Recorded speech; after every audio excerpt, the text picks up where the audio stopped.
এই এটা থামাও।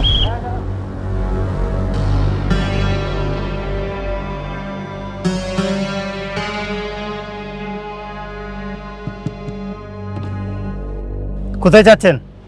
আসেন, চারের কাছে আসেন।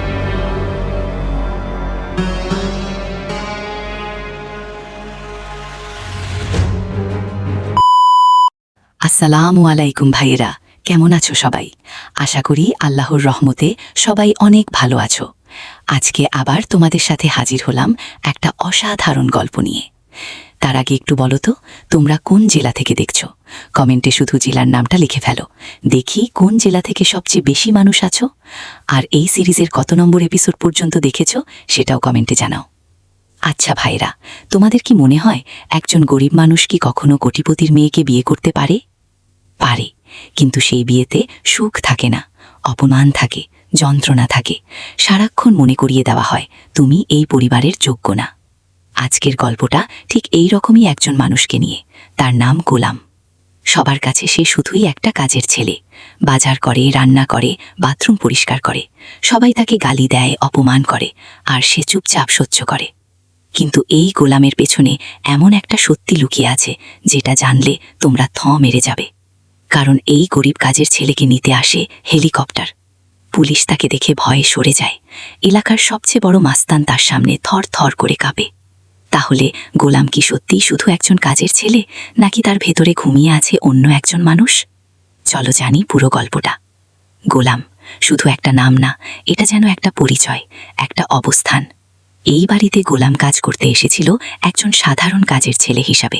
রান্না করা, বাজার করা, ঘর পরিষ্কার করা, এগুলোই তার কাজ। কিন্তু কোনো এক রহস্যময় কারণে এই গরিব কাজের ছেলেটার বিয়ে হয়ে গেছে এই বাড়ির মেয়ে ঋতুর সাথে, কোটিপতি মালিকের মেয়ে। কিভাবে, কেন, সেটা নিয়ে বাড়ির সবার মনে প্রশ্ন। কারো মনে রাগ, কারো মনে সন্দেহ। প্রতিটা সকাল গোলামের শুরু হয় অপমান দিয়ে। শাশুড়ি ঘুম থেকে উঠেই চিৎকার করেন, ঘর জামাই, তাড়াতাড়ি বাথরুম পরিষ্কার কর। একটু ভাবো, নিজের শাশুড়ির কাছ থেকে এই কথা শুনতে হচ্ছে। ঘর জামাই ডেকে তাকে কাজের লোকের মতো হুকুম দেওয়া হচ্ছে। গোলাম কিছু বলে না, চুপচাপ কাজ করে। এরপর বাজারে যাওয়ার সময় শাশুড়ি তার হাতে টাকা ধরিয়ে দিয়ে বলেন, আজকে ঋতু বান্ধবী আসবে, দেশি মুরগি রোস্ট করতে হবে, তাড়াতাড়ি বাজার করে আয়। গোলাম রওনা হয়, কিন্তু পথেই বিপদ। এলাকার মাস্তান মনির বাজারে যাওয়ার রাস্তায় দাঁড়িয়ে আছে।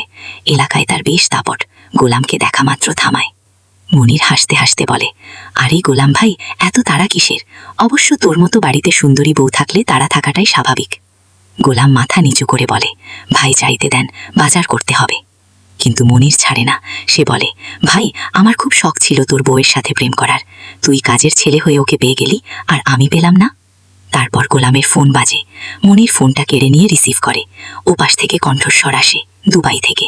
আমি আসলাম শেখ, দুবাই থেকে বলছি। মনির আতকে ওঠে, ফোন ফিরিয়ে দিয়ে একেবারে চুপ হয়ে যায়। গোলাম দ্রুত সরে পড়ে। কিন্তু প্রশ্ন থেকে যায়, দুবাই থেকে কে ফোন করলো, আর মনির কেন হঠাৎ চুপসে গেল? বাড়িতে ফিরলে শুরু হয় নতুন নাটক। ঋতু বিছানায় শুয়ে আছে, তার বান্ধবী পাশে বসা। ঋতু তখনও গোলামের ওপর রাগে ফুঁসছে, কারণ গোলাম বাজারে যাওয়ার আগে তার কাছ থেকে অনুমতি নেয়নি। ঋতুর একটা হিল ভাঙা ছিল, সেটা চেঞ্জ করে আনার কথা ছিল গোলামের। ঋতু চিৎকার করে, তোমাকে কি বলেছিলাম, আমার হিলটা কেন আনো নাই? কানে কি যায় না কথা? ঋষাদ, ঋতুর ভাই, পাশ থেকে বলে, কাকে মানুষ ভেবেছিস তুই? ফকিন্নিকে ময়ূরের পেখম লাগালেই সে ময়ূর হয় না। গোলাম বলার চেষ্টা করে, ম্যাডাম, আমি বাজারে যাওয়ার আগে। ঋষাদ মাঝপথেই থামিয়ে দেয়, এই ব্যাটা বেশি কথা কস না, চুপ থাক। কিন্তু এবার ঋতুর বাবা মাঝখানে ঢোকেন। তিনি বলেন, গোলাম এই বাড়ির জামাই, জামাই কার কাছে সরি বলবে সেটা তুমি ঠিক করার কে ঋষাদ? ঋষাদ থতমত খেয়ে যায়। বাবা গোলামের দিকে ঘুরে বলেন, গোলাম, তুমি নিজেকে একটু আপডেট করো। ঋষাদ, তুমি ওকে তোমাদের আড্ডায় নিয়ে যাবে। এটা ছিল গোলামের জন্য একটা সুযোগ, কিন্তু সেই সুযোগ যে এত বড় পরীক্ষায় পরিণত হবে সেটা কেউ জানত না। রেস্টুরেন্টে গিয়ে ঋষাদ আর তার বন্ধুরা একে একে গোলামকে অপমান করতে থাকে।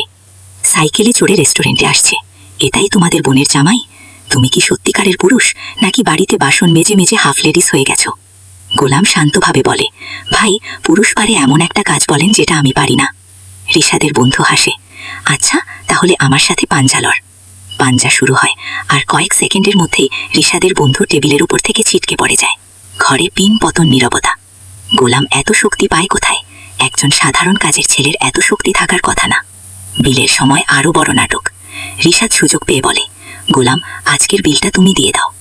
গোলাম ভেঙে পড়ে, ভাই, আমার কাছে এত টাকা নেই। রেস্টুরেন্টের ওয়েটার বিরক্ত হয়ে বলে, টাকা না থাকলে রেস্টুরেন্টে খেতে আসছেন কেন? এখানে বাসন মেজে বিল পরিশোধ করুন। রিশাদ মজা পাচ্ছে, কিন্তু তারপরেই রেস্টুরেন্টের ম্যানেজার দৌড়ে আসেন, ওয়েটারকে ধমক দিয়ে সরিয়ে দেন।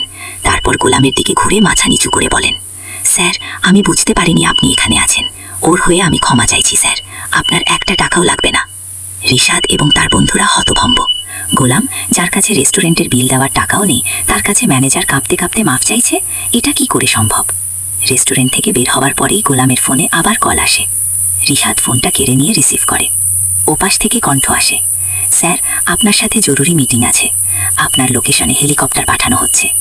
রিশাদ বিশ্বাস করতে পারে না, ভাবে এটা ধাপ্পাবাজি। কিন্তু কিছুক্ষণের মধ্যে সত্যি আকাশে শব্দ হয়, হেলিকপ্টার। রিশাদ এবং ঋতু হতভাগ হয়ে আকাশের দিকে তাকিয়ে থাকে। গোলাম বলে, না, আমি হেলিকপ্টারে যেতে পারবো না, একটা ট্যাক্সি পাঠান। এই গরিব কাজের ছেলে যে বাজারে 500 টাকার হিসাব রাখে, সে হেলিকপ্টার ফিরিয়ে দিচ্ছে। গাড়িতে উঠলে রাস্তায় পুলিশ থামায়, চেকিং, ব্যাগ খোলা হয়, ভেতরে পিস্তল। পুলিশ গোলামকে ধরতে এগিয়ে আসে। গোলাম বলার চেষ্টা করে, এই ব্যাগ আমার না। পুলিশ বিশ্বাস করে না। কিন্তু তখনই একটা গাড়ি এসে থামে।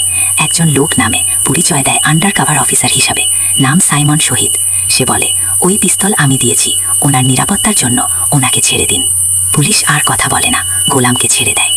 একজন সাধারণ কাজের ছেলের নিরাপত্তার জন্য আন্ডার কাভার অফিসার কেন থাকবে? কে তাকে পাঠিয়েছে? এদিকে পুলিশ স্টেশনে আরেকটা ঘটনা। একজন মহিলা থানায় এসেছেন, নাম ফাতেমা, হাতে একটা ছবি। সে বলছে তার স্বামী 3 মাস ধরে নিখোঁজ, নাম শেহজাদ।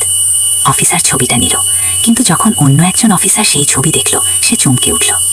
এই কেস হাতে নিয়েন না স্যার, এই লোক অনেক বড় সন্ত্রাসী। ফাতেমার স্বামী শেহজাদ যে নিখোঁজ, সে সন্ত্রাসী, নাকি এই গোলামি শেহজাদ? এরপর আসে সবচেয়ে রহস্যময় ঘটনা। একটা ছোট্ট মেয়ে রাস্তায় হাঁটছে, হঠাৎ গোলামকে দেখে দৌড়ে আসে, বাবা, বাবা। গোলাম থমকে যায়।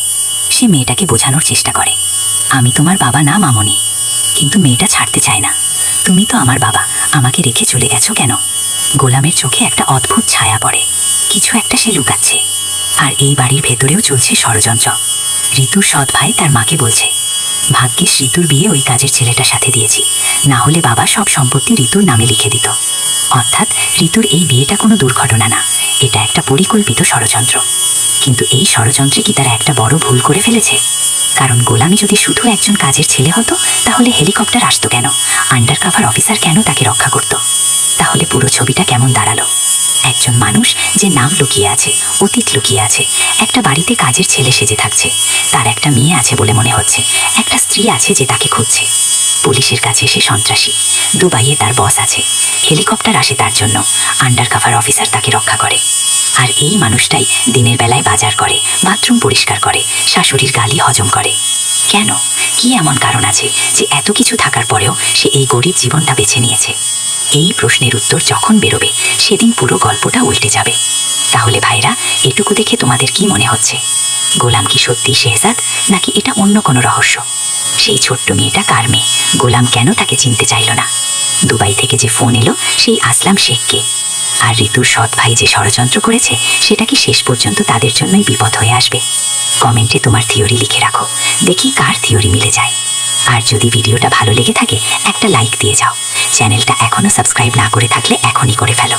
নোটিফিকেশন বেলটা চালু রেখো, যাতে পরের পর্ব আপলোড হওয়ার সাথে সাথে তোমরা পেয়ে যাও। পরের পর্বে আরও বড় রহস্য সামনে আসবে। গোলামের আসল পরিচয় ধীরে ধীরে বেরিয়ে আসতে শুরু করবে। সেই পর্যন্ত সুস্থ থেকো, ভালো থেকো। আল্লাহ হাফেজ।